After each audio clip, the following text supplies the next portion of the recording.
Bismillah, Assalamualaikum warahmatullahi wabarakatuh. Perkenalkan, nama saya Anissa Kaulan. Di sini saya akan menjelaskan mengenai kekurangan gizi. Kita langsung saja. Gizi kurang atau kurang gizi merupakan keadaan kurang gizi tingkat berat yang disebabkan oleh rendahnya konsumsi energi protein dari makanan sehari-hari dan terjadi dalam waktu yang cukup lama. Secara umum, status gizi dipengaruhi oleh dua faktor, yaitu faktor langsung dan faktor tidak langsung. Yang pertama, faktor langsung. Terdapat dua yang mempengaruhi status gizi secara langsung, yaitu asupan nutrisi dan infeksi suatu penyakit.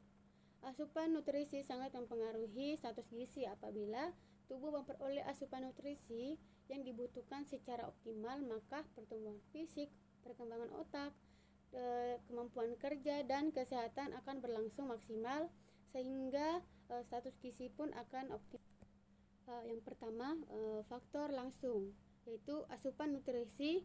Asupan nutrisi harus memenuhi jumlah dan komposisi yang dibutuhkan oleh tubuh. Konsumsi makanan harus beragam, bergizi dan berimbang. Makanan yang bergizi adalah makanan yang mengandung semua zat gizi yang dibutuhkan oleh tubuh, diantaranya karbohidrat, protein, vitamin, dan mineral. Kemudian yang kedua, infeksi. Infeksi atau penyakit berkaitan erat dengan buruknya sanitasi lingkungan dan tingginya kejadian penyakit menular.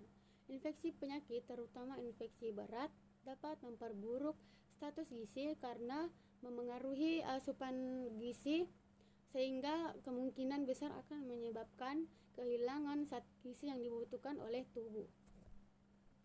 Nah, kemudian faktor tidak langsung. Yang pertama, tingkat pengetahuan, sikap dan perilaku tentang gizi dan kesehatan. Walaupun bahan makanan disediakan oleh keluarga dan daya beli tetap memadai, tetapi karena kekurangan pengetahuan ini dapat menyebabkan keluarga tidak menyediakan makanan beragam setiap harinya. Terjadi ketidakseimbangan antara asupan nutrisi dengan kebutuhan tubuh. Kemudian yang kedua, pendapatan keluarga. Sebagian besar jumlah pendapatan penduduk Indonesia adalah golongan rendah dan menengah. Hal ini berdampak pada pemenuhan bahan, terutama makanan bergizi. Kemudian yang ketiga, sanitasi lingkungan. Keadaan sanitasi lingkungan yang kurang baik, kemungkinan terjadi berbagai jenis penyakit antara lain diare, kecacingan, dan infeksi saluran cerna. Nah, apabila anak menderita infeksi saluran cerna, maka penyerapan zat gizi akan terganggu.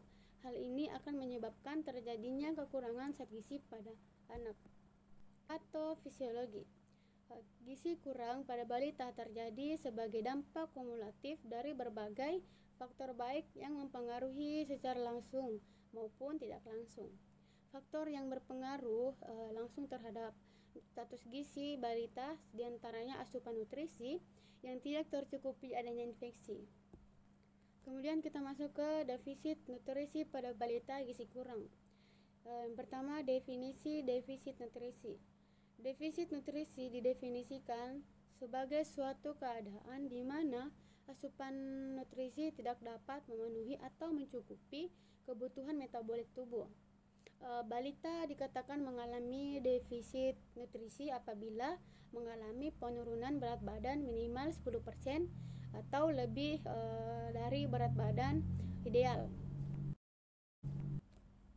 Kemudian yang kedua, dampak defisit nutrisi. Dampak dari defisit nutrisi yang paling buruk adalah kemungkinan pengaruh pada pertumbuhan otak, dan dilaporkan bahwa pertumbuhan otak dan perkembangan intelektual paling terganggu apabila defisit nutrisi terjadi pada masa pertumbuhan maksimum. Suatu gizi yang buruk akan berpengaruh terhadap pencapaian potensi fisik yang memaksimalkan, sehingga akan berdampak pada pertumbuhan dan perkembangan hingga anak dewasa. Itulah tadi pemaparan materi dari saya. Apabila ada kekurangan dan kesalahan mohon dimaafkan. Wabillahi taufiq wal hidayah. Wassalamualaikum warahmatullahi wabarakatuh.